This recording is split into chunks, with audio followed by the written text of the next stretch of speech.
Hello everyone, আশা করি সবাই ভালো আছেন।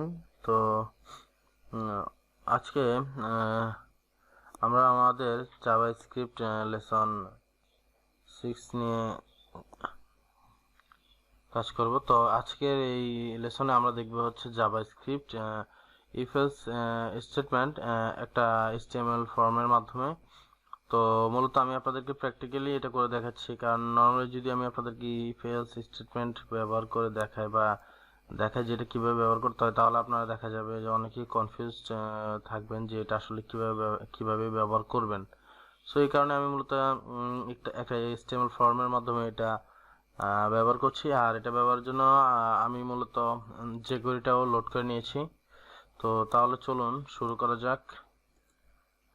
এটা হচ্ছে আমার ফর্মের স্ট্রাকচারটা। আমি একটা ফর্ম নিয়েছি, এর ভিতরে একটা ইনপুট আর একটা সাবমিট বাটন নিয়েছি। আর সবার উপরে আমি আমার jQueryটা লোড করেছি। আপনারা গুগলে যে সার্চ করবেন jQuery, তাহলে চলে আসবে। ওইখান থেকে জাস্ট কপি করে এই কোডটা কপি করে আপনি একটা ফাইল তৈরি করে তার মধ্যে রাখবেন আর ফাইলটাকে এখানে লোড করাবেন। তার নিচে আমি একটা নিয়েছি স্ক্রিপ্ট ট্যাগ, যেখানে আমি আমার বাকি কাজগুলো করব। তো তাহলে চলুন দেখা যাক যে আমার এই ফর্মটা দেখতে কেমন হবে। তো সিম্পল একটা ফর্ম, এখানে জাস্ট আমরা কিছু ভ্যালিডেশন করব আর কি। তো এই হচ্ছে আমার ফর্ম। তো এখানে যখন আপনি সাবমিট করবেন তখন সে মূলত আপনি যে ভেরিফিকেশনটা করবেন বা ভ্যালিডেশনটা করতে চান, তখন আপনি এটা এখানে দেখতে পারেন। তো আজকে আমি মূলত আপনাদেরকে ইফ এলস স্টেটমেন্টটা একটা সিম্পল ভ্যালিডেশনের মাধ্যমে দেখাবো। তো সাপোজ আপনি চাচ্ছেন যে আপনার যে ইউজাররা থাকবে, প্রথমে তারা তাদের এজটা এখানে ইনপুট করবে। তো এজ ইনপুট করে তাদের এজ যদি 17-এর নিচে হয়, 18-এর নিচে হয়, তখন সে একটা অ্যালার্ট শো করবে যে তোমার এজ অবশ্যই 18-এর উপরে হতে হবে। আর যদি 18-এর উপরে হয় তাহলে সে এখানে একটা মেসেজ শো করবে যে ওকে, ঠিক আছে। তো তাহলে চলো শুরু করা যাক। তো প্রথমে এর জন্য আমাদের কি করতে হবে, আমরা এখানে একটা দেখেন নেম দিয়েছি, আইডি দিয়েছি। তো আমাদের এই ইনপুটের ভ্যালুটা আমাদেরকে ধরতে হবে। তো ইনপুটের ভ্যালুটা ধরার জন্য প্রথমে আমরা এখানে লিখবো যে ডলার ডকুমেন্ট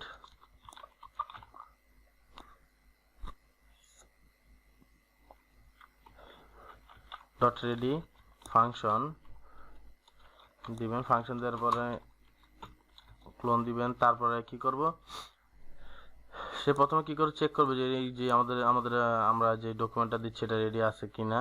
সো তারপরে এখন আমরা মূলত আমাদের যে অ্যাকচুয়াল ভ্যালুটা ধরবো। তো এটা ভ্যালু ধরার জন্য আমরা মূলত এই আইডিটাকে ব্যবহার করব। সো এটা ব্যবহার করার আগে তো প্রথমে যখন এই ভ্যালুটা আমরা কখন ধরবো, যখন আমরা সাবমিট বাটনে ক্লিক করব। তো সর্বপ্রথম আমরা সাবমিট বাটনটা ধরবো। তো এখানে দিব যে ডলার আইডি। জাভাস্ক্রিপ্টে আপনার আইডি ধরার জন্য অবশ্যই আপনাকে ক্লোন দিয়ে কোটেশন দিয়ে এর ভিতরে হ্যাশ দিতে হবে যদি আইডি হয়, আর ক্লাস হলে ডট দিতে হবে। তো আমি হ্যাশ দিলাম, হ্যাশ দিয়ে দিলাম সাবমিট বাটন। তো এখানে আমি দিব সাপোজ যে অন ক্লিক, যদি ক্লিক হয় ফাংশন একটা ভ্যারিয়েবল নেব যে এজ। এর ভিতরে আমি কি নিব, এই যে আমার এই যে ইনপুটের ভ্যালুটা। তো এখানে আমি সাপোজ দিব যে ডলার, সেম ভাবে আইডি দিব, আইডি ধরবো আমরা এজ ডট, যেহেতু ভ্যালু ধরবো তো এখানে আমরা দিব ভ্যাল দিলাম। তো আমাদের এখন এই ভ্যালুটা ঠিকমতো আসছে কিনা আমরা এটা একটু চেক করব। তো এখানে আমি অ্যালার্ট দিব, অ্যালার্ট এজ দিলাম। দেওয়ার পরে এখন সাপোজ আমি যদি এখানে দিই যে এস, এই যে দেখেন আমাদের ভ্যালুটা ঠিকমতো আসতেছে, আমরা ঠিকমতো ভ্যালুটা ধরতে পেরেছি। তো এখন আমরা মূলত আমাদের যে ভ্যালিডেশনটা করার কথা আমরা এটা করবো। সো আমি এটা ওকে করে দিচ্ছি। তো এখানে যাব আমাদের এডিটর যে এখন আমরা ভ্যালিডেশনটা করবো। তো এখানে সাপোজ আমরা একটা কন্ডিশন দিতে পারি। এখন আমাদের ভ্যালুটা আছে কোথায়, আছে হচ্ছে এই এজে। সো আমরা এই এজটা নিয়ে কাজ করবো এখন। তারপর এখন আমরা সাপোজ ইফ এলস মানে যে স্টেটমেন্টটা ব্যবহার করবো। তো এখানে সাপোজ আমি দিব যে ইফ, এই যে এজ নিব, এজ যদি লেস দেন 18 হয় তখন সে এখানে একটা মেসেজ করবে যে alert your age must be greater then, concrete করছি প্লাস, জাভাস্ক্রিপ্টে প্লাসের মাধ্যমে কনক্রিট করা হয়। তো এখানে আমি জাস্ট দিব কি এজ, আর যদি 18-এর বেশি হয় তখন সে এখানে শো অ্যালার্ট করবে যে অ্যালার্ট ওকে, ঠিক আছে। তাহলে দেখেন না, আমি আপনাদেরকে আবার একটু বুঝাই। প্রথমে আমরা কি করেছি, একটা ডকুমেন্ট ডট রেডি নিয়েছি, যার মাধ্যমে বোঝাচ্ছে যে আমাদের এটা তখনই কাজ করবে যখন আমাদের এই ফাইলটা মূলত রেডি থাকবে, রেডি হবে। তো এরপর কি করছি, আমরা ডকুমেন্ট নেওয়ার পর এর ভিতরে আমরা নিয়েছি কি সাবমিট বাটন। কখন এই ভ্যালুটা আমরা কখন ধরবো, যখন আমরা এই সাবমিট বাটনে ক্লিক করব তখন অন ক্লিক ইভেন্ট। আমরা এর আগে দেখিয়েছি যে ইভেন্টের মাধ্যমে ডাইরেক্ট অন ক্লিক একসাথে লিখেছি, কিন্তু এখানে অনটা আলাদা হবে, ক্লিকটা আলাদা হবে।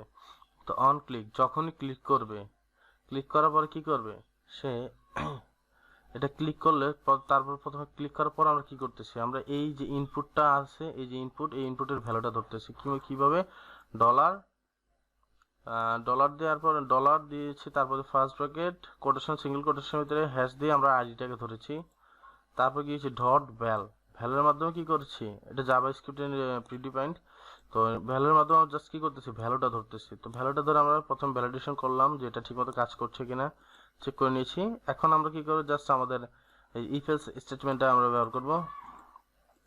ইফ এলস কন্ডিশন, এটা মূলত আপনার সচরাচর ফর্ম ভ্যালিডেশনে বেশি ব্যবহার করা হয়। সো আমি এই কারণে আপনাদেরকে মূলত জাভাস্ক্রিপ্টে একটা এইচটিএমএল ফর্মের মাধ্যমে ব্যবহার করে দেখাচ্ছি। আর এটা এভাবে যদি আপনি ব্যবহার করতে চান, অবশ্যই আপনাকে jQuery লোড করে নিতে হবে। jQuery হচ্ছে জাভাস্ক্রিপ্টের লাইব্রেরি, সো আপনার jQuery সবার উপরে থাকবে অলওয়েজ। আর যত জাভাস্ক্রিপ্টের কোড থাকবে সব jQuery নিচে থাকবে। আপনি যদি jQueryটাকে নিচে দেন তাহলে সেই রসো করবে, এটা কাজ করবে না। সো এখন আমি ব্রাউজারে যাওয়ার পর এখন আমি দেখবো আমার ফর্মটা ঠিকমতো কাজ করছে কিনা। সো প্রথমে যদি আমি এজ দেই, this page is age, okay, refresh হয়ে গেল। এখন আমি দিব যে সাপোজ এজ দিলাম 70, দিয়ে যদি আমি ক্লিক করি your age must be greater than 70। আশা করি বুঝতে পারছেন যে আমাদের ফর্ম ভ্যালিডেশনটা কাজ করছে, যে এই সে এখানে ইনপুটে তার বয়স দিয়েছে 17 দেওয়ার কারণে সে এখানে এই মেসেজটা দেখতে পাচ্ছে। ঠিক আছে, তো 17 যদি 17 দেখাচ্ছে, তো এখন যদি 17 জায়গায় আমি দিই, এখানে 23 দিই বা যাই দেন আপনি, 50 দেন, 100 দেন, এখানে যদি সাবমিট করি তাহলে সে দেখাবে কি ওকে। তার মানে কি, আমাদের যে এখানে যে ইনপুট ভ্যালুটা দিচ্ছি আমরা, এই ভ্যালুটা হচ্ছে 18 থেকে বেশি। ওকে, আশা করি বুঝতে পেরেছেন যে আপনি ইফ এলস স্টেটমেন্টটা কিভাবে ব্যবহার করবেন। আপনি যে কোনো প্রজেক্টে এটা ব্যবহার করতে পারেন, আর আপনার এটা সবসময় ব্যবহার প্রয়োজন মানে হবে আর কি। সো আমি পরে আপনাদেরকে ফুল একটা HTML ফর্ম কিভাবে ভ্যালিডেশন করতে হয় জাভাস্ক্রিপ্ট দিয়ে, সেটা আমি আপনাদেরকে দেখাবো। তো আজকে এই পর্যন্ত। তো আশা করি ভিডিওটি ভালো লাগবে। আর কোনো কিছু মানে যদি আপনাদের প্রয়োজন হয় বা বুঝতে কোনো সমস্যা হয় অবশ্যই কমেন্ট করবেন। তো সবাই ভালো থাকবেন, ধন্যবাদ।